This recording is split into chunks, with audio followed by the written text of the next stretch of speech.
Hello students, welcome to Srijan, Promise of Quality Education. তো আমরা last ক্লাসে reproductive health শুরু করেছিলাম আর আজকে ক্লাসটা শেষ করব। তো রিপ্রোডাক্টিভ হেলথে আমরা যা যা ডিসকাস করেছিলাম আগের দিন, তার মধ্যে মেন ইম্পর্টেন্ট ছিল যে আমাদের রিপ্রোডাক্টিভ হেলথ কাকে বলে, গভর্নমেন্ট কী কী ইনিশিয়েটিভ নিয়েছে আমাদের রিপ্রোডাক্টিভ হেলথের জন্য, আর তোমাদের কিছু ওই সাহেলির ছিল, then indicators of improve reproductive health, যে হেলথ রিপ্রোডাক্টিভ হেলথ যে ভালো হচ্ছে সেটা কি করে বোঝা যায়, তারপর অ্যামনিওসেন্টেসিসের ব্যাপারে আমরা একটু ডিটেলে পড়েছিলাম, and population stabilisation and birth control, মানে আমাদের কোন ইয়ার থেকে কোন ইয়ার অবধি কীরকম আমাদের পপুলেশন ইনক্রিজ হয়েছে, কেন ইনক্রিজ হয়েছে, তারপর গভর্নমেন্ট ওটাকে মানে as because India most populous country হয়ে গেছে, তো ওর জন্য গভর্নমেন্ট কী কী স্টেপস নিয়েছে এটাকে ঠিক করার জন্য, এইসবগুলো আমরা পড়েছিলাম গ্রোথ রেট। আর এখন তারপরে আমরা চলে এসেছিলাম কন্ট্রাসেপটিভসে। তো কন্ট্রাসেপটিভসের মধ্যে আমাদের ফার্স্ট পার্ট যেটা ন্যাচারাল, সেটা আমরা কভার আপ করে দিয়েছিলাম। ন্যাচারালি তিন ধরনের ন্যাচারাল কন্ট্রাসেপটিভস আমরা করতে পারি। ফার্স্ট এটা হচ্ছে পিরিয়ডিক অ্যাবস্টিনেন্স, তারপরে আমাদের উইথড্রওয়াল মানে কোয়াটাস ইন্টারাপশন, আর থার্ড হয়েছিল ল্যাকটেশন অ্যামেনোরিয়া। এগুলো আমরা আগের দিন ডিসকাস করেছিলাম। তো অ্যাজ বিকজ আগের দিনে আমরা এই চ্যাপ্টারটা রিপ্রোডাক্টিভ হেলথটা আমরা বলেছিলাম যে বইয়ের সাথে একসাথে মানে বইটাকে ফলো করে আমরা চ্যাপ্টারটা পড়বো, তো সেইভাবেই আজকে ক্লাসটাও শুরু করা যাক। আমরা চলে আসবো second point, that is barrier. তো ব্যারিয়ারের সামারাইজ যদি আমি করতে যাই তাহলে বলতে পারি যে ব্যারিয়ার মানে হচ্ছে আর্টিফিশিয়ালি কিছু একটা অ্যাড করা যাতে আমাদের ইমপ্রেগনেন্ট হওয়া থেকে বাঁচানো যায়। সো ফার্স্ট অফ অল মেলের ক্ষেত্রে এক রকমের ব্যারিয়ার ইউজ হয় আর ফিমেলের ক্ষেত্রে অন্য ধরনের ব্যারিয়ার ইউজ করা যায়। বাট মেলের ক্ষেত্রে যেটা সব থেকে কমন সেটা হচ্ছে কন্ডম, সেটা হচ্ছে একটা plastic sheet like structure. Most common condom যেটা আমাদের কান্ট্রিতে বলতে পারো প্রচলিত আছে সেটা হচ্ছে নিরোধ, ঠিক আছে। অ্যান্ড ফিমেলদের ক্ষেত্রেও দের ইজ এ কন্ডম, ঠিক আছে। মেলদের কন্ডমটা পেনিসের ওপর থাকে so that the sperm doesn't enter into the cervix, ঠিক আছে।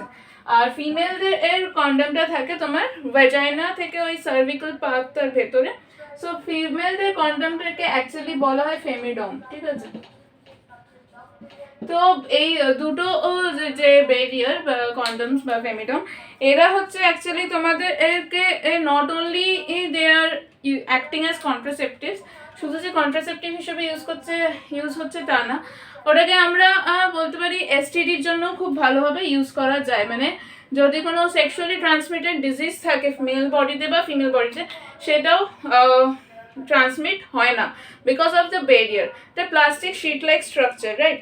আর এটাকে অবভিয়াসলি বিফোর পপুলেশন ইউজ করা উচিত। আর এর মধ্যে আমরা দেখতে পারি যে প্রাইভেসি আছে, মানে দ্য ইন্ডিভিজুয়াল মানে দ্য মেল বা ফিমেল সে নিজে থেকেই এটাকে ইউজ করতে পারে, মানে ওর জন্য ডক্টরের কাছে যাওয়ার দরকার নেই বা কিছু, তো এর মধ্যে প্রাইভেসিটা আছে।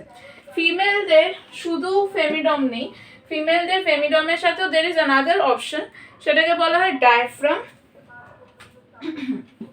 এটা ফার্স্ট অপশন।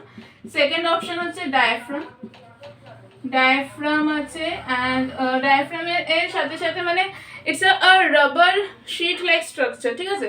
রাবারের শিট লাইক স্ট্রাকচার, কিন্তু ওটা তোমার পুরো প্যাসেজটাতে কভার আপ করে না, ওটা জাস্ট তোমার সার্ভিক্যালের যে এন্ট্রি পয়েন্টটা ওখানটাতে গিয়ে স্টিক করে থাকে সো দ্যাট স্পার্ম ঢুকতেই না পারে। মানে আমি যদি দেখি এটা যদি আমাদের লেট মি ড্র হিয়ার, এটা যদি আমাদের ইউটেরাস হয়, ঠিক আছে, আর এখান থেকে ভাবো আমাদের ভ্যাজাইনাল পার্ট, এখানটাতে সামহাও ভাবো আমাদের সার্ভিক্স, আর এটা আমাদের ভ্যাজাইনাল পার্ট। তো এইখানটাতে যখন আমরা ফেমিডম ইউজ করছি তখন কি হচ্ছে, আমরা পুরো এই জায়গাটাকে রাবার শিট দিয়ে কভার আপ করে দিচ্ছি, ঠিক আছে। But in case of diaphragm কি হচ্ছে, in case of diaphragm in case of diaphragm what is happening, এই যে ও সার্ভিক্সের এন্ট্রি পয়েন্টটা থেকে এখানে ভ্যাজাইনাল এন্ট্রি পয়েন্টটা এখানটাতে এসে রাবার শিটটা স্টিক থাকে। তো এই জায়গাগুলো তাহলে কি হলো, ভ্যাজাইনাল এরিয়া বা সার্ভাইকাল পাথে অনেকটা এরিয়া কি হচ্ছে ওপেন আপ থাকছে for contact with the penis, ঠিক আছে। তো এখানে সেক্সুয়ালি ট্রান্সমিটেড ডিজিজ হতে পারে। ডায়াফ্রামে এসটিডি পুরোপুরি বলতে পারো রোধ করা যায় না, কিন্তু ফেমিডম আর কন্ডমের ক্ষেত্রে এটা করা যায়। ডায়াফ্রাম ছাড়াও যেটা এটার মানে আলাদা নামও বলতে পারো, বাট সব একই রকমের স্ট্রাকচার থাকে, যে সার্ভাইকাল ক্যাপ, ঠিক আছে, বা সার্ভাইকাল ভল্ট, সব কিছু একই রকমের জিনিস। এটা সার্ভিক্সের ওপেনিং এ গিয়ে রাবার শিটের মতন একটা স্ট্রাকচার, যেটা গিয়ে ওখানে স্টিক করে, ঠিক আছে। তো this are the different option for female. তো ব্যারিয়ার মেথড ইজ ক্লিয়ার। আমি একটু ফাস্ট যাবো আজকে, সো দ্যাট আমি পুরো চ্যাপ্টারটা কভার আপ করতে পারি। তো এটাই তোমাদের বইতেও লেখা আছে, যদি আমি একবার রিড করে দিই তোমরা দেখো। Okay, in barrier methods, ovum and sperms are prevented from physically meeting with the help of barriers. Such methods are available for both males and females. Condoms are barrier made of thin rubber or latex sheet that are used to cover the penis in the male or vagina and cervix in the female just before coitus, so that the ejaculated semen would not enter into the female reproductive tract. This can prevent conception. Nirod is a popular brand of condom for male. Use of condom has increased in recent years due to its additional benefits of protecting the user from contracting STIs and AIDS. Both the male and female condoms are disposable, can be self-inserted and thereby give privacy to the user. সবকটা জিনিসই আমি এক্ষুনি তোমাদের সাথে discuss করেছি, ঠিক আছে। Diaphragm, cervical caps and vaults are also barrier made of rubber that are inserted in the female reproductive tract to cover the cervix during coitus. They prevent conception by blocking to the entry of the sperm through the cervix. They are reusable. আর এর সাথে এই জিনিসটা তোমরা underline করে নিতে পারো যে স্পার্মিসিডাল cream বা জেলিস এগুলো ইউজ করা হয় with diaphragm and cervical cap, because এগুলো থাকলে কি হয় আরেকটু মানে বলতে পারো সিকিউরিটি দেওয়া, যে স্পার্ম যাতে সার্ভিক্সের থ্রু দিয়ে ভেতরে ঢুকতে না পারে, ঠিক আছে। They are along with they are just increase কি বলবো ইনক্রিজ দ্য প্রোটেকশন, ঠিক আছে। So this is all about barrier, ঠিক আছে। তো first and second part is over. আমরা এবার চলে আসবো আইইউডিজে, ঠিক আছে। আইইউডির ফুল ফর্ম হচ্ছে intra uterine device. Intra uterine, uterine থেকে আমরা বুঝতে পারছি যে এটা ইউটেরাসের সাথে কিছু কাজ আছে, ঠিক আছে। ইউটেরাইন ডিভাইস এইটা অ্যাকচুয়ালি কারা ইউজ করে, যাদের যারা কোয়েটাস করবে বাট ওদের প্রেগনেন্ট হওয়ার ইচ্ছা নেই, সো কি হবে মানে ওরা প্রেগনেন্সিকে ডিলে করতে চায় বা সামথিং, তো ওরা এটা ইউজ করতে পারে। অ্যান্ড সেকেন্ড অফ অল কারা ইউজ করতে পারে, যারা তোমার একটা বেবি হয়েছে আর একটা বেবির মধ্যে গ্যাপ একটা ডিস্টেন্স রাখতে চায়, তো ওর মধ্যেও they can use this are very safe option, ঠিক আছে। এটাকে অ্যাকচুয়ালি আইডিয়াল কন্ট্রাসেপটিভ বলা হয়েছে এনসিইআরটিতে। তো যদি কোয়েশ্চেন আসে হোয়াট ইজ আইডিয়াল কন্ট্রাসেপটিভ, আমরা কিন্তু এইটার নাম দেবো আইইউডিস, ঠিক আছে। এটাতে কিন্তু কোনো প্রাইভেসি নেই।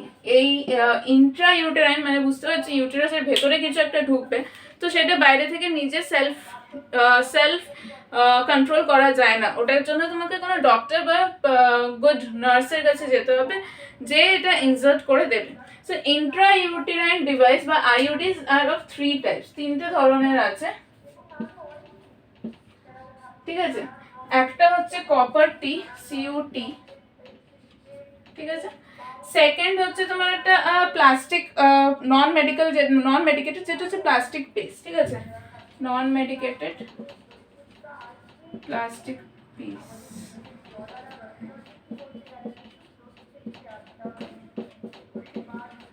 আর থার্ড হচ্ছে কিছু হরমোনাল থাকে, ঠিক আছে, হরমোনাল। তো এটা নন মেডিকেটেড অ্যাকচুয়ালি এটা বলতে পারো hormonal and this is copper T, CUET. তো এই 3টে জিনিসই ইউটেরাসে ইনসার্ট করা যায় বাইরে থেকে, ঠিক আছে। ফার্স্টে আমরা চলে আসবো নন মেডিকেটেড বা প্লাস্টিক পিস, যার খুবই কমন এক্সাম্পল হচ্ছে লিপিস, ঠিক আছে। লিপিস লুপ, যেটা এক্সাম্পলে আমরা লিখতে পারি, আমাদের বইতেও লেখা আছে লিপিস লুপ। এটা কি একটা plastic like structure, plastic sheet like structure, যেটা ইউটেরাসে ঢোকানো হয়। তো ওটা যখন ঢোকে তখন মানে স্পার্মের সাথে আমাদের ফ্যালোপিয়ান টিউবের কানেকশনটা মানে বন্ধ করা যায়, বিকজ ওখানে একটা শিট লাইক স্ট্রাকচার ওটা কভার আপ করে রাখে। সিমিলারলি উইথ সিইউটি ছবি দেখো তোমাদের বইতে দেওয়া আছে, যেটা কপার টি, ঠিক আছে, এটা আমাদের ইউটেরাসে ঢোকানো হয়। আর ওটা ঢোকাতে কি হয়, মানে স্পার্মের কানেকশন কমে, বাট কী করে কমে ওর মানে রিঅ্যাক্টিভিটি বা ওর মেকানিজমটা আমরা একটু পরে বলছি। তার আগে আরেকটা জিনিস, আচ্ছা সিইউটির আরেকটা অল্টারনেটিভ হচ্ছে CU7, ঠিক আছে। এই দু রকমেরই কপার ইউজ করা যায়। আর হরমোনের মধ্যে হচ্ছে LNG20 বা প্রোজেস্টেরন।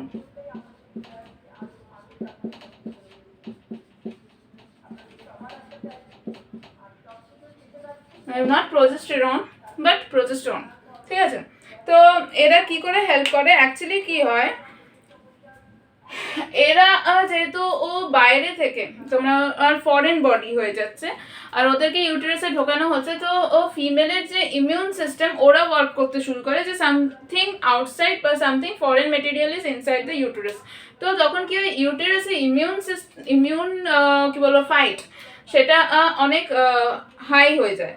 আর তাতে কি হয়, যখন কোনো স্পার্ম ঢোকে ওরা ওখানে বেঁচে থাকতে পারে না, বিকজ স্পার্মও একটা ফরেন ম্যাটেরিয়াল। তো কি হয়, তখন আমাদের ইমিউনিটি সিস্টেম স্পার্মের সাথে ফাইট করে স্পার্মকেও মেরে দেয়, তো চান্স অফ গেটিং প্রেগনেন্স অনেক কমে যায়, ঠিক আছে। So this is the mechanism. যেহেতু এরা ফরেন, তো ওদের সাথে ফাইট করার জন্য ইউটেরাসে আমাদের মানে ইমিউন সিস্টেমটা খুব অ্যাক্টিভ হয়ে থাকে, ঠিক আছে, ইমিউন সিস্টেম অ্যাক্টিভ হয়ে থাকে, যার জন্য ওরা স্পার্মের সাথে ফ্যাগোসাইটোসিস করে স্পার্মকেই মেরে দেয়। দেখেন কপার রিলিজিং এ কি হয়, সিইউটিতে কি হয়, সিইউটিতে কপার রিলিজ হয়, আর কপার নিজেই একটা এমন আয়ন যে স্পার্মের মোবিলিটি একদম কমিয়ে দেয়, স্পার্মের অ্যাক্টিভনেস অনেক কমিয়ে দেয়। তো ওটা সিইউটি ঢুকলে ওখানে স্পার্ম কিছু অ্যাক্ট করতে পারে না, স্পার্ম নিজের রেসপন্সিবিলিটিস কভার আপ করতে পারে না, ঠিক আছে। নেক্সট যদি চলে আসি হরমোন রিলিজিংয়ে, হরমোন রিলিজিং যাতে প্রজেস্ট্রোজেন, এরা কি করে, এদের কাজ হচ্ছে যে বলতে পারো এদের কাজ হচ্ছে তোমার ইউটেরাসকে হস্টাইল বানানো। এই ওয়ার্ডটা তোমরা মনে রাখবে, ইউটেরাস হস্টাইল।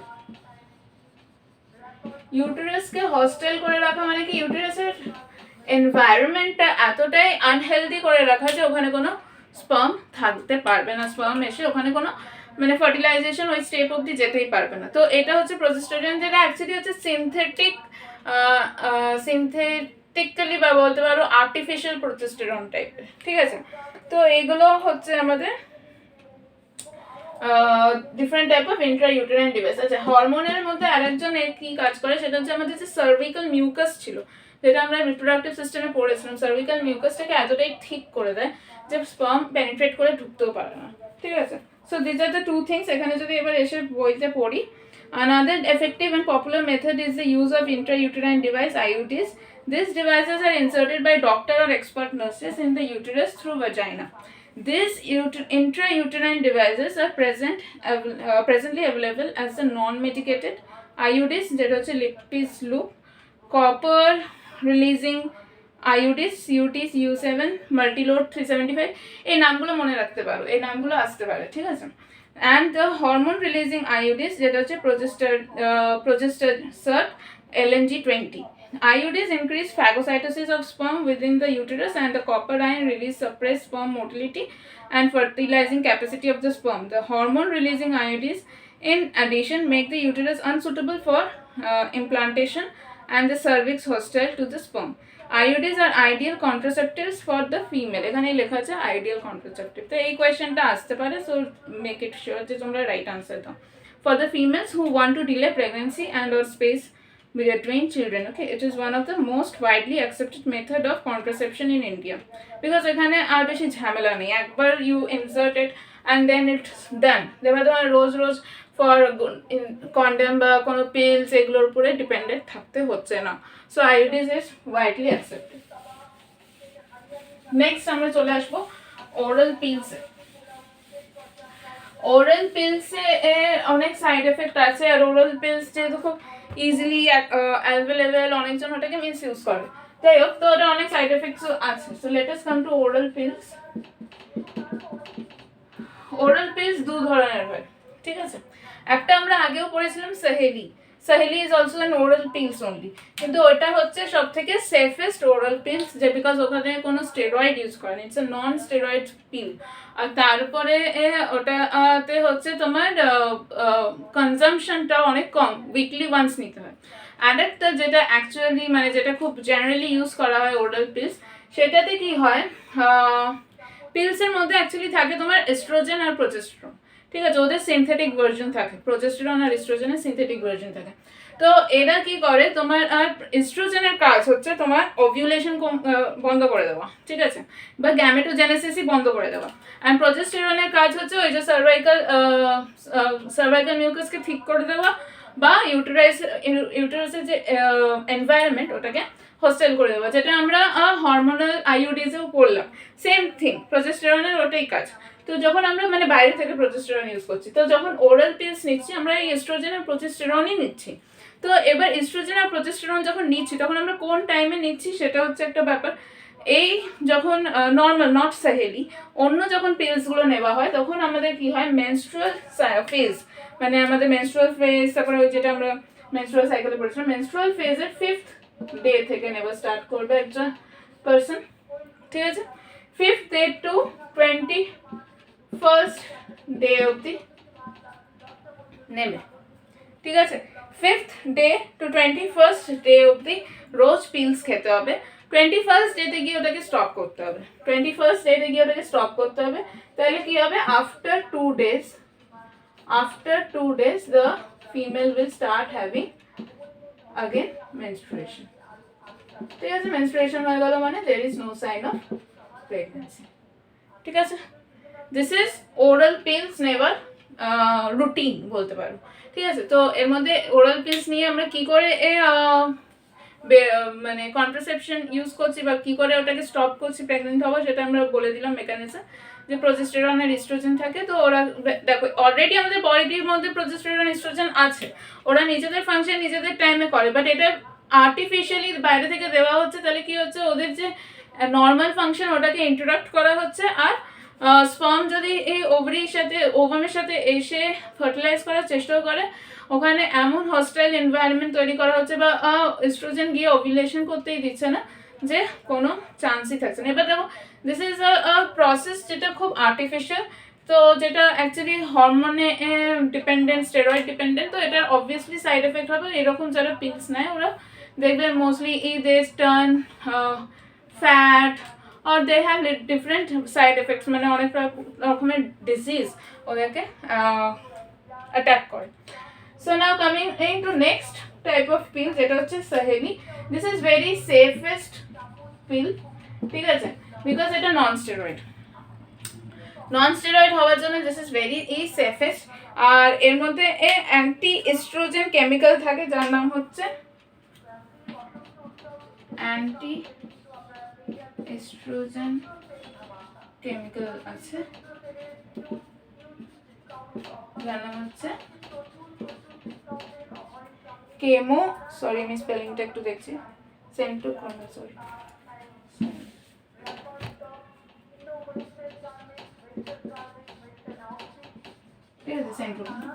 এই অ্যান্টি এস্ট্রোজেন কেমিক্যালটাই এই সব কাজটা করে, মানে ওটা জাস্ট ওভুলেশন হতেই দিচ্ছে না, এস্ট্রোজেনকে রিলিজই হতে দিচ্ছে না। তো ওটাতে একটা প্রবলেম, ওটাতেই তোমার মানে ওভিউলেশন হতে গিয়েই ব্লক করে দিচ্ছে। So that is what Saheli do. So এই পিলসগুলো খুব ইজিলি অ্যাভেলেবল থাকে মার্কেটে, বাট ওদের সাইড এফেক্টস জেনে ইউজ করা উচিত। সো এবার coming to the book, oral administration of small doses of either progestogens or progestogen estrogen combination is another contraceptive method used by the females. They are used in the form of tablets and hence are popularly called the pills. Pills have to be taken daily for a period of 21 days, starting preferably within the first 5 days of menstrual cycle. After a gap of 7 days during which menstruation occur, it has to be repeated in the same pattern till the female desire to prevent conception. They inhibit ovulation and implantation as well as alter the quality of cervical mucus, মানে thickens, ঠিক আছে, to prevent or retard entry of sperm. Pills are very effective with the pills are very effective with lesser side effect and are well accepted by the females. Saheli, the new oral contraceptive for females, contain a non-steroidal preparation. It is a once a week pill, ঠিক আছে, with a very few side effect and high contraceptive value. Progestogens alone or in combination with estrogen can also be used by female as injection or implant, যেটা আমরা fifth টপিকে চলে আসছি। Injection আর implant করেও আমরা এই প্রজেস্ট্রোজেন আর এস্ট্রোজেনকে নিতে পারি, ঠিক আছে, সেম থিং, জাস্ট স্কিনের ভেতরে ঢুকিয়ে দিল ইনজেক্ট করে বা ইমপ্লান্ট করে। ইমপ্লান্টের কিছু পিকচার তোমাদের বইতে দেওয়া আছে, দেখবে এনসিআরটিতে। তো এগুলো ও দিতে কী হয়, ওরাও একই কাজ করে। এটা মোস্টলি তোমার কোয়ার্টাস বা ইন্টারকোর্স হওয়া 72 আওয়ার্সের মধ্যে নিতে হয়। তাহলে কী হয়, যে ওভিউলেশন বা গ্যামেটোজেনেসিস হতে স্টপ করে দিল, আর ওদিকে তোমার ইউটেরাসকেও চেঞ্জ করে দিল। তাহলে কী হলো, ইমপ্লান্টেশন হতেই বন্ধ করে দিল। তো দ্যাট ইজ অলসো টেকেন। যে ইনজেকশন আর ইমপ্লান্টেশনের কিছু বড় মেথড কিছু না, বাট মনে রাখতে হবে যে ইনজেক্ট কী করা হয়, প্রজেস্ট্রোজেন প্লাস এস্ট্রোজেন, ঠিক আছে। তো ফিফথ হয়ে গেল স্টেরিলাইজেশন। স্টেরিলাইজেশন দুজনেরই দুরকমভাবে করা যায়, একটা হচ্ছে ফিমেলের, একটা হচ্ছে মেলের।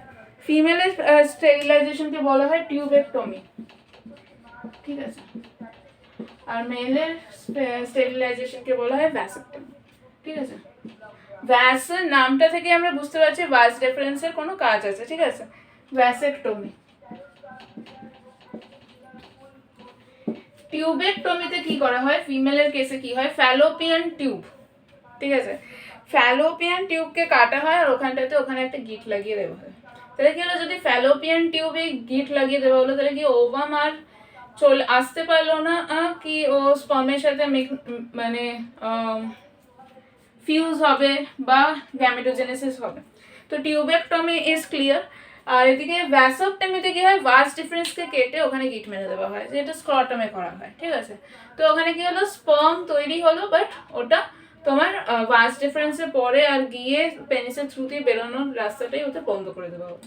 এই দুটো কেসে কিন্তু লিবিডোতে কোনো এফেক্ট করে না, মানে সেক্স ডিজায়ারে কোনো এফেক্ট করে না, শুধু ও এফেক্ট কিছুই করছে না, জাস্ট তোমার কন্ট্রাসেপশন হিসেবে ইউজ করা হয়। দিস কাইন্ড অফ স্টেরিলাইজেশন মানে কি হলো, যে তুমি স্টেরিলাইজড হয়ে গেলে তুমি আর কোনোদিন প্যারেন্টস হতে পারবে না। তো এটা মোস্টলি এই এজেড পিপলরা করে, যারা আর কোনো ডিজায়ার নেই চাইল্ডের, তারা এই দুটো অপশনে বেশিরভাগই যায়, ঠিক আছে।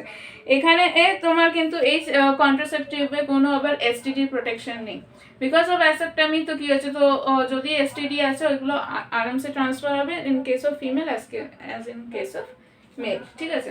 So surgical method also call sterilization আর জেনারেলি এটা তো তোমাদের ছবি দেওয়া আছে বইতে। ভাস ডিফারেন্সটা যে ভ্যাসেক্টমিতে কোথায় ভাস ডিফারেন্সটা কাট আউট করে ওখানে টাই করা আছে, আর এদিকে ফ্যালোপিয়ান টিউবটা টাই করা আছে, ঠিক আছে। Are generally advised for the male or female partner as a terminal method to prevent any more pregnancy. Surgical intervention block gamete transport and thereby prevent conception. Sterilization procedure in male is called vasectomy and the female is called tubectomy. Vasectomy vas deferens থেকে fallopian tube থেকে tubectomy, ঠিক আছে। In vasectomy, a small part of the vas deferens is removed or tied up through a small incision of the scrotum, whereas in tubectomy a small part of the fallopian tube is removed or tied up through a small incision in the abdomen or through vagina. This technique are highly effective but their reversibility is very poor. ওটাকে মানে আমি যদি ইচ্ছা করে আমি টাই করে খুলে দিলাম আর ভাববো যে আবার ভাস ডিফারেন্স জয়েন করবে, এগুলো খুব রেয়ার কেস। ওকে, নেক্সট হচ্ছে আমাদের এমার্জেন্সি কন্ট্রাসেপশন। এমার্জেন্সি কন্ট্রাসেপশন কখন দরকার, যখন ভাবো তোমার কন্ডম torn ফেটে আছে বা there is any mishap like rape and all, যেখানে এখানে ফোর্সফুলি কাউকে যদি প্রেগনেন্ট করা হয়, তখন কি করতে হয়, এমার্জেন্সি কন্ট্রাসেপশনের জন্য যাওয়া যেতে পারে। এমার্জেন্সি কন্ট্রাসেপশন সবসময় 72 আওয়ার্সের মধ্যে নিতে হয়, আদারওয়াইজ থিংস বিকাম ওয়ার্স, ঠিক আছে, খারাপ হয়ে যায় জিনিসপত্র, ওটাকে আর কিছুভাবে রিভার্স করা যায় না। তো 72 আওয়ার্সের মধ্যে বেসিক্যালি করতে হয়। সো এটা পড়ে নি. It need to be emphasized that the selection of a suitable contraceptive method and it should be always be undertaken in consultation with qualified or medical professionals. One must also remember that contraceptives are not regular requirements for the maintenance of the reproductive health. In fact, they are practiced against a natural reproductive event. A lines gulo khub important, that is conception or pregnancy. One is forced to use this method either to prevent pregnancy or to delay or space pregnancy due to personal reason. No doubt the widespread use of this method have a significant role in checking uncontrolled growth of population. However, their possible ill effects like nausea, abdominal pain, breakthrough bleeding, irregular menstrual bleeding, or even breast cancer, though not very significant, should not be totally ignored. Okay, so এটার সাথে আমরা finish করলাম আমাদের contraceptive part. Second last topic হচ্ছে অবর্শন বা medical termination, যেটাকে বলা যেতে পারে medical termination of pregnancy, MTP. Medical termination মানে শেষ করা কোনো কিছু, কিসের শেষ করা? প্রেগন্যান্সি. এবার এটা সবসময় যে ইচ্ছা মতন করা হয় তা না, মানে অবর্শন ইচ্ছা মতন কারা করে? যারা আন্ডার এজ পিপলরা করে ফেললো বা নট নিডেড ফর দ্য কাপল, ওরা অবর্শন ইচ্ছা করে করে. বাট অনেক সময় তো এমনি হয় ন্যাচারালি কোনো লেডি কিছু একটা ভুল করে ফেললো বিং প্রেগনেন্ট, তো ওরও মেডিকেল টার্মিনেশন অফ প্রেগনেন্সি হতেই পারে. সো আমাদের গভর্নমেন্ট কিছু ল বা অ্যামেন্ডমেন্ট নিয়েছিল ইন দ্য ইয়ার 2017, যেখানে ওরা বলেছিল যে এমটিপি কোনো ফিমেল নিজের ইচ্ছা মতন করতে পারে. If you want, you can go for MTP, but within first 3 months. First 3 months এর মধ্যে দেখো একটা ফিমেলের নিজের বডি ও নিজে ডিসাইড করতে পারে, কিন্তু ফার্স্ট 3 মান্থের মধ্যে যদি করো দেন ইট ইজ ওকে. ঠিক আছে, ফার্স্ট 3 মান্থের মধ্যে যদি you are going for MTP বা abortion, it is fine. But after that 3 months যদি তুমি you are going for abortion, তাহলে তোমার কাছে একটা সলিড রিজন থাকা উচিত. মেবি যে চাইল্ড যে আছে সে নট হেলদি, ওর কোনো জেনেটিক্যাল ডিজিজ আছে, বা ওই চাইল্ডটা যদি মায়ের পেটে থাকে তাহলে ওর মায়ের জন্য ওটা ফ্যাটাল হতে পারে, তাহলেই এই অ্যাবর্শনটাকে কি বলে স্বীকৃতি দেওয়া যেতে পারে. Otherwise no. ফার্স্ট 3 মান্থসের মধ্যেই যদি অ্যাবর্শন হচ্ছে বা মানে যখন ভলেন্টারিলি করা হচ্ছে তখন ফার্স্ট 3 মান্থের মধ্যেই অ্যালাউয়েন্স দেওয়া থাকে. আর আফটার 3 মান্থসের পরেও যদি করতে হয় কোনো রিজনের জন্য, তখন কিন্তু 2টো ডক্টর অ্যাটলিস্ট রেফার করতে হবে. এগুলো হচ্ছে কিছু ল, যার রুলস যেগুলো ফলো করতেই হবে.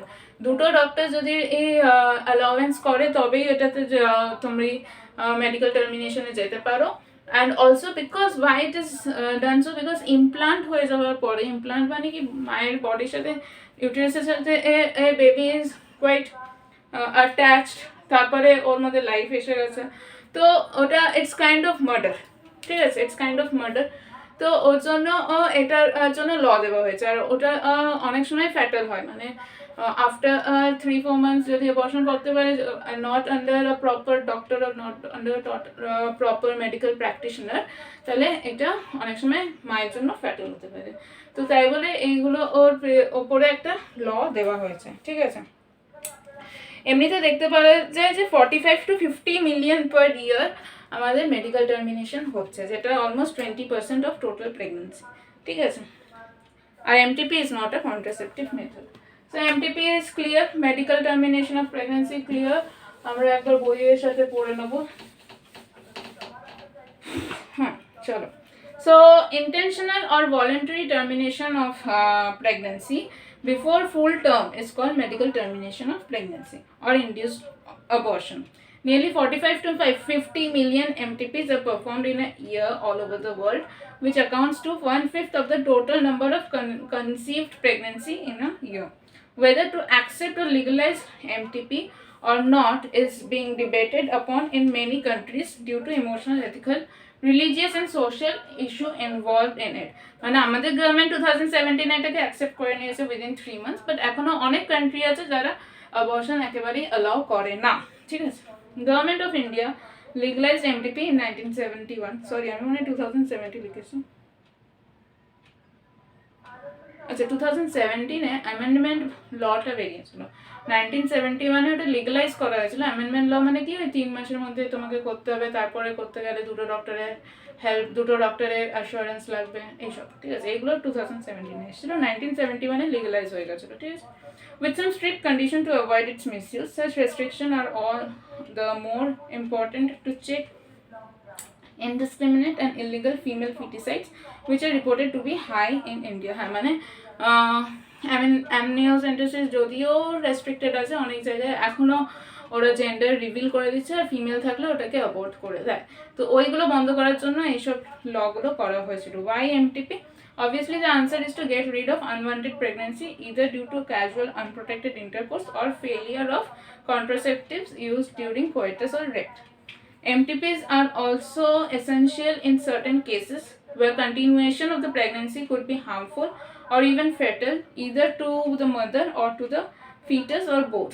MTPs are considered relatively safe during the first trimester, that is up to 12 weeks of pregnancy. Second trimester abortion much more riskier. One disturbing trend observed in that a majority of the MTPs are performed illegally by unqualified quacks which are not only unsafe but could be fatal too. মানে যদি after first trimester করা হয় তো fatal হতে পারে because implanted হয়ে যায় baby properly. Another dangerous trend is the misuse of amniocentesis to determine the sex of the unborn child. R female থাকলে ওটাকে করে দেওয়া হয়। Okay. Such practice should be avoided because these are dangerous both for the young mother and the fetus. Effective counseling on the need of this avoid unprotected coitus and the risk factor involved in illegal abortion as well as providing more health care facilities could reverse the mentioned unhealthy trend. Okay, now we're coming to the next topic, that is sexually transmitted disease or STDs. Sexually transmitted disease can be caused by 3 things. First হচ্ছে bacterial, next হচ্ছে fungal, and sorry bacterial, তারপর হচ্ছে viral, তারপরে হচ্ছে protozoan, ঠিক আছে। So 3টে স্টেজে we can divide. First হচ্ছে bacterial, ভাইরাসে চলে যাচ্ছে বারবার, fungal, আর হচ্ছে protozoan। তো তোমাদের সিলেবাসে কি আছে, ব্যাকটেরিয়ালে 3টে আছে, ঠিক আছে। 3 ব্যাকটেরিয়াল ডিজিজ, 3 ব্যাকটেরিয়াল STDs আমরা করব। Fungal, viral,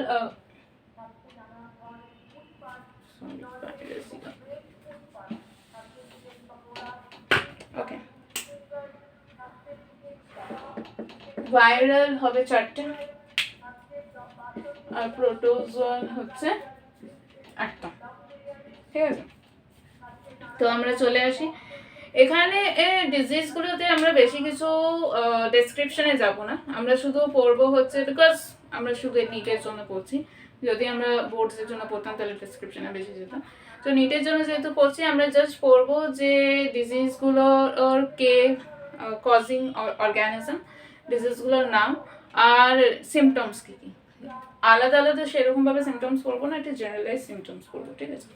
So infections or diseases which are transmitted through sexual intercourse are collectively called sexual transmitted infections, STI, or venereal disease, VD, or reproductive tract infections, RTI. Yes. Gonorrhea, syphilis, genital herpes, chlamydiasis and genital warts, trichomoniasis and hepatitis B, and of course the most discussed infection in the recent year, HIV leading to AIDS, are some of the common STIs. Actually virus, sorry, HIV is a virus, okay, chalo. Some of these infections like hepatitis B and HIV can also be transmitted by sharing of injection, needles, surgical instrument, etc. with the infected person. Actually এই বাকিগুলো যারা আছে, বাকি ডিজিজগুলো, ওইগুলো only sexually transmitted হতে পারে, but hepatitis B R HIV বা AIDS, এই ডিজিজগুলো not only by sexual, it can be also transmitted by if a person is using things which are already used by the diseased person, ঠিক আছে। So some of these infections like Except for hepatitis B, genital herpes and HIV infections, other diseases are completely curable if detected early, ঠিক আছে, and treated properly. Early symptoms of most of these are minor and include itching, fluid discharge, slight pain, swelling, etc. এগুলো হচ্ছে generalized symptoms. In the genital region, infected females may often be asymptomatic. Females are mostly asymptomatic, ঠিক আছে, and hence may remain undetected for long. Absence or less significant symptoms in the early stage of infection are and the social stigma attached to the STIs deter the infected person from going for timely detection and proper treatment. This could lead to complications later, which include pelvic inflammatory disease PIDs, মানে যদি properly treated না হয় তাহলে PIDs হতে পারে, abortion, stillbirth, ectopic pregnancy, infertility or even cancer. Therefore, prevention or early detection and cure of these diseases are given prime consideration under the reproductive health care program. Though all persons are vulnerable to this infection, their incidence are reported to be very high among persons in the age group of 15 to 24 because এই এজে ওরা বেশি properly পড়াশোনা করে না, এই এজে ওরা উল্টোপাল্টা without proper protection they go for intercourse, তো এই এজে এই ডিজিজগুলো হওয়ার চান্সেস বেশি থাকে. So there is no reason of panic because prevention is possible. One could be free of this infection by following the simple principle given below. Avoid sex with unknown partner or multiple partner. Always try to use condom during coitus. And in case of doubt, one should go for a qualified doctor for early detection and get complete treatment. So, এইগুলো তো general কথা যে এই ডিজিজগুলো হলে ওর symptoms কী থাকছে. ফার্স্টে হচ্ছে যে ইচিং, সোয়েলিং বা some fluid discharge হবে from the genital part. And second thing যেটা বলা হলো এখানে সেটা হচ্ছে যে যদি এই প্রপারলি ট্রিটেড না থাকে তাহলে এর মধ্যে পেলভিক ইনফ্লেমেটরি ডিজিজ হতে পারে, ঠিক আছে, স্টিল বার্থ হতে পারে, তারপরে ইনফার্টিলিটি হতে পারে, ইভেন ক্যান্সার হতে পারে. কিন্তু এটা কয়েকটা ডিজিজের নাম আর ওদের কজাল অর্গানিজম তোমাদের মনে রাখতে হবে, যেটা আমি বোর্ডে লিখে দিচ্ছি তোমাদেরকে, ঠিক আছে.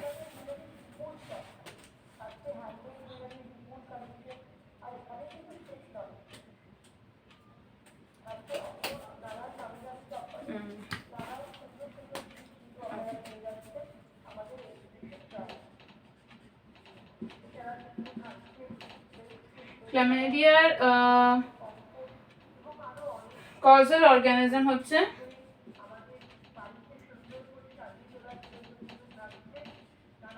Chlamydia trachomatis.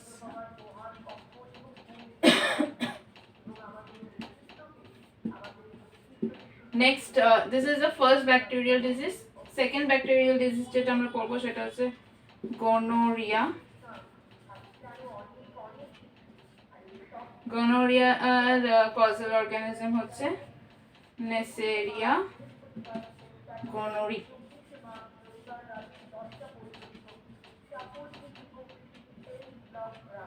Third হচ্ছে syphilis.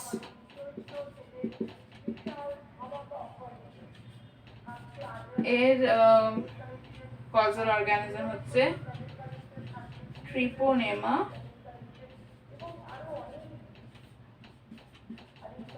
Palladium. Okay. Next, coming to 4 viral diseases. First হচ্ছে HIV/AIDS.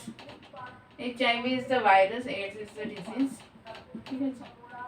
The human immunodeficiency syndrome.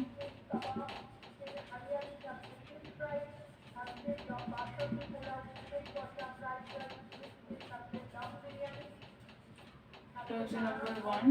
Number 2 হচ্ছে আমাদের herpes. এটা ফর্ম করে through simplex virus.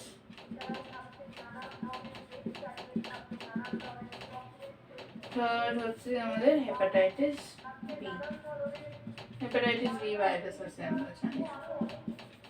And fourth হচ্ছে genital wart.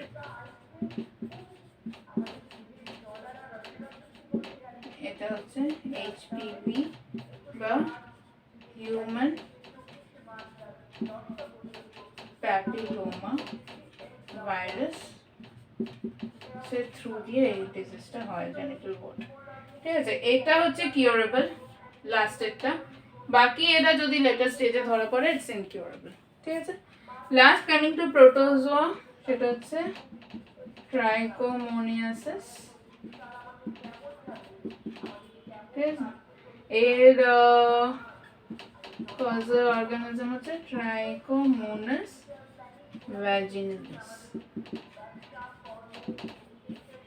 এই ডিজিজগুলোর নাম আর এদের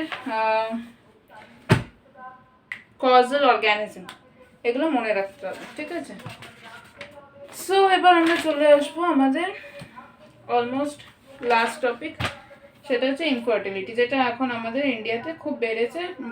রাস্তায় রাস্তায় গলিতে গলিতে we can see that IVF clinic এগুলো খুব এগুলোর নাম্বারস খুব বেড়ে গেছে। তো এগুলো হওয়ার কারণ হচ্ছে আমাদের লাইফস্টাইল মডিফিকেশন, যেটা আমরা মডার্নাইজড হয়েছি না, আমরা আরও পিছনে চলে গেছি, সেটা ডিসকাস করার টাইম এখন নেই। So don't let us discuss that. যাই হোক, তো ইনফার্টিলিটি হওয়ার জন্য অনেক কিছু রিজন হতে পারে। একটা ফিজিক্যাল রিজন হতে পারে, জেনেটিক্যাল রিজন হতে পারে, তারপরে ইমিউনোলজিক্যাল ডিজিজ রিজন হতে পারে, বা কোনো ডিজিজ থাকলে সেটা মানে ভেতরে থাকা কোনো ডিজিজ থাকতে পারে যার জন্য ইনফার্টিলিটি হতে পারে, বা অনেকজন ড্রাগস বা এইসব টোব্যাকো এইসব জিনিসে সাপ্রেশনও হতে পারে, ঠিক আছে। Alcohol, this things can be also a reason for infertility. Even এখন তো তুমি যদি আমরা স্ক্রল করি আমরা জানতে পারি ইভেন আমাদের phone is also a reason of our infertility, যদি ওটা সারাক্ষণ বডির সাথে কন্ট্যাক্ট রাখা যায়, মানে ফার্টাইল রেট কমতে পারে এর জন্য। তো let us come to this. তো এর মধ্যে আমরা পড়বো হচ্ছে আর্ট বা অ্যাসিস্টেড রিপ্রোডাক্টিভ টেকনোলজি। সো আমরা যাবো আর্টে, এটাই আমি এরেজ করছি।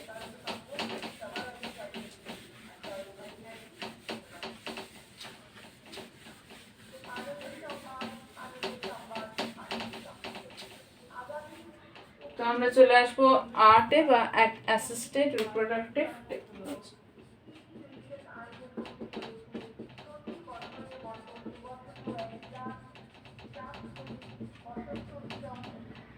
তো এখানে কি হচ্ছে যে আমরা বাইরে থেকে কোনো টেকনোলজি নিয়ে আমাদের ইনফার্টিলিটিটাকে সাকাম করার চেষ্টা করছি, ওটাকে কিছুভাবে অতটা যেটা অ্যাফেক্ট না করে, কোথায় প্রবলেম আছে ওটাকে ডিটেক্ট করে ওই প্রবলেমের কিছু সাবস্টিটিউশন বার করে একটা কাপলকে বেবি গিফট করা যায়, এরকম কিছু ওয়ে আউট আছে। তো যে এগুলো আমরা আর্টের মধ্যে পড়বো।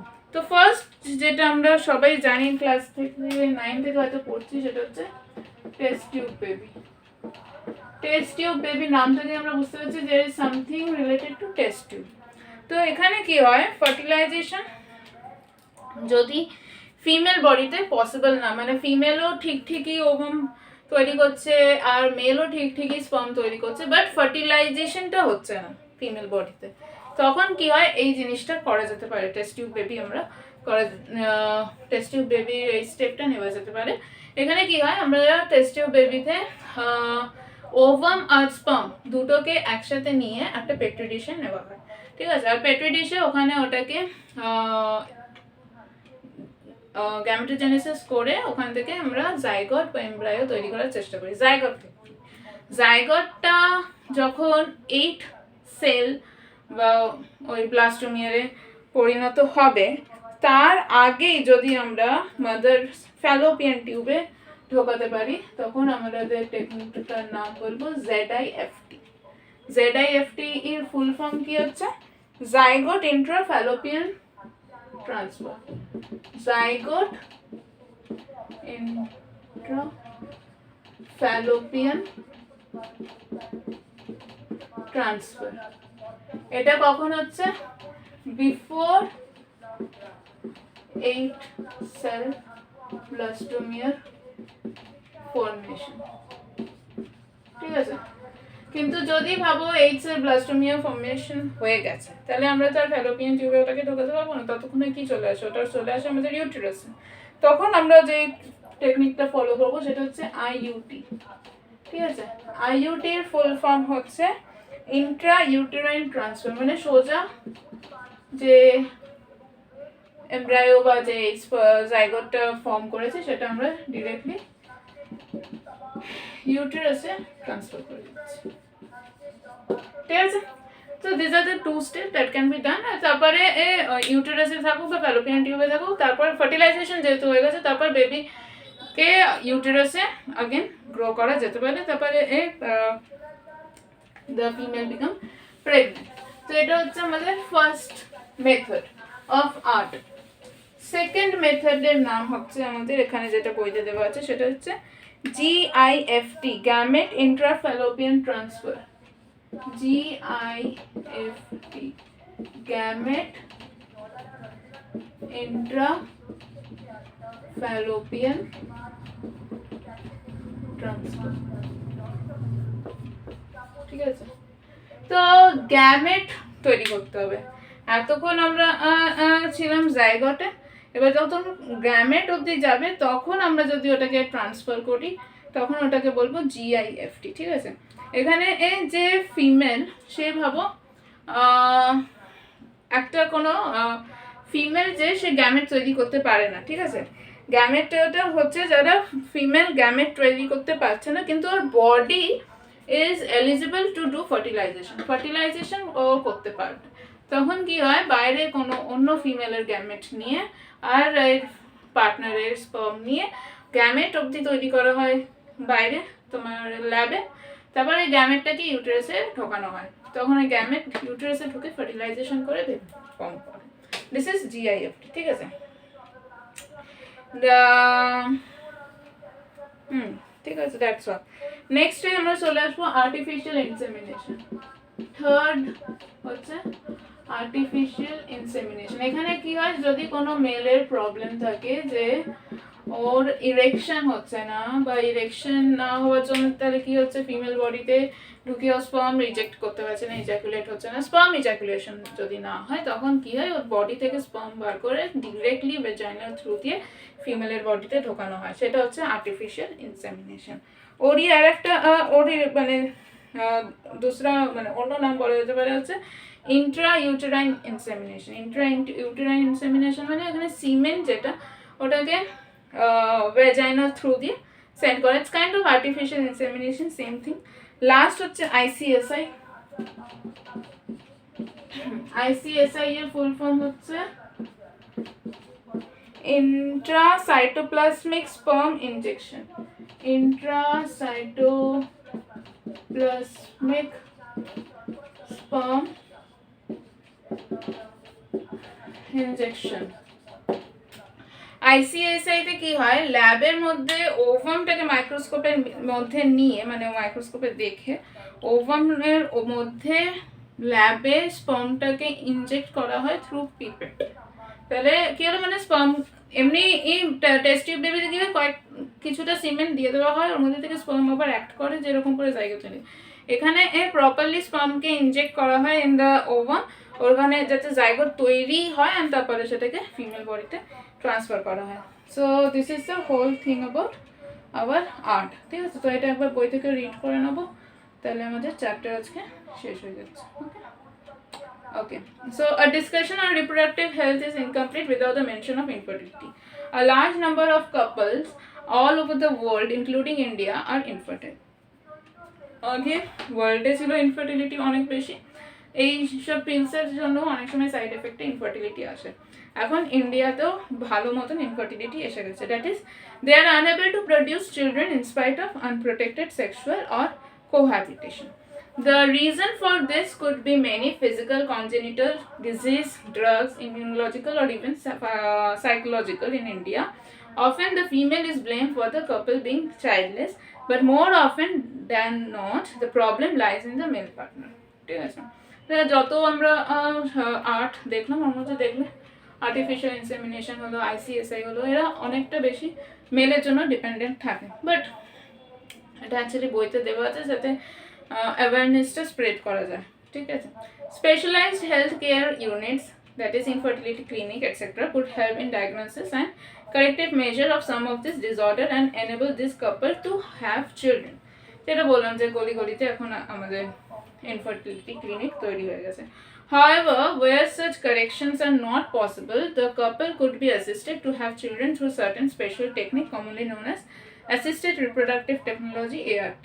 তো এর মধ্যে ফার্স্ট আছে আমাদের in vitro fertilization, এটারই অন্য নাম হচ্ছে test tube baby. ঠিক আছে, in vitro fertilization outside the body in almost similar condition are that in the body, followed by embryo transfer, that is ET, is one of such method. In this method, popularly known as test tube baby program, ova from the wife and sperm from the husband are collected and are induced to form zygote under simulated condition in the laboratory. Sometimes what happens যে এরা sperm বা ovum যারা দিচ্ছে সেটা আর real parents নাও হতে পারে, তো ওটা সারোগেট মেথড, মানে অন্যজনে এর ওভাম নিয়েও দেওয়া যায়। অনেক সময় এটা হয় যে রিয়েল প্যারেন্টসরা শুধু তোমার গ্যামেটস দিচ্ছে, বাট ওরা মানে the female is not ready to carry the baby. ঠিক আছে, ও নিজের প্রেগনেন্সি পিরিয়ডে যেতে চাইছে না, যেটা এখন অনেক স্টাররাও করছে। তো ওতে কী হয়, ওরা নিজেদের গ্যামেটস দেয়, ওটাকে টেস্ট টিউবে বা তোমার ল্যাবে জাইগোট তৈরি করা হয়, আর একটা অন্য ফিমেলের মধ্যে ওইটাকে ঢোকানো হয়, মানে জাইগোটটাকে ইনজেক্ট করা হয়, আর তারপর ওই ফিমেলটা ওদের জন্য প্রেগনেন্ট থাকে 9 মান্থের জন্য, তখন বেবি হলে ওদেরকে দেওয়া, এটাকে বলে সারোগেসি। ঠিক আছে, জাস্ট এক্সট্রা নলেজ। ওকে, চলো। হ্যাঁ, তো the zygote or early embryo could then be transferred into the fallopian tube ZIFT and embryo with more than 8 blastomeres into the uterus IUT. To complete its further development, embryos formed in vivo fertilization, fusion of gametes within the female, also could be used for such transfer to assist those female who cannot conceive. ঠিক আছে? Okay, transfer of an ovum collected from a donor into the fallopian tube GIFT of another female who cannot produce one but can provide suitable environment for fertilization and further development is another method attempted. Intracytoplasmic sperm injection ICSI is another specialized procedure to form an embryo in the laboratory in which a sperm is directly injected into the ovum, যেটা আমি লাস্টে বলেছি। ঠিক আছে, infertility cases either due to inability of the male partner or to inseminate the female or due to very low sperm count in the ejaculates could be corrected by artificial insemination. Artificial insemination, semen directly ভ্যাজাইনার মধ্যে inject করা হয়। ঠিক আছে, so this R all. লাস্টে একটা concluding paragraph আছে, ওটা read করে নেবে তোমরা। সো এটার সাথে আমরা এই চ্যাপ্টারটা কমপ্লিট করলাম। নেক্সটে আমি মেবি মোস্ট প্রবাবলি সার্কুলেশন নিয়ে আসবো। ততদিনের মধ্যে তোমরা হিউম্যান রিপ্রোডাকশন আর রিপ্রোডাক্টিভ হেলথটাকে আই হোপ ভালো করে কয়েকবার রিভাইজ করে নেবে। আর খুব তাড়াতাড়ি I will bring with one live session যেখানে আমরা PYQ from this 2 chapter, because these 2 chapters are very related, তো এই দুটো চ্যাপ্টার একসাথে করে একসাথে সব PYQ আমরা হয়তো সলভ করবো খুব তাড়াতাড়ি। আমি তোমাদেরকে বলে দেবো, অ্যাকচুয়ালি লাইভ আসার জন্য আমার এখন টাইম হচ্ছে না, বাট I will come, আর আমরা PYQও সলভ করবো। তার মধ্যে তোমরা চ্যাপ্টারটা রেডি রাখো, আর আমরা যখন নেক্সট চ্যাপ্টার স্টার্ট করছি নেক্সট চ্যাপ্টারও করতে থাকো। All the best.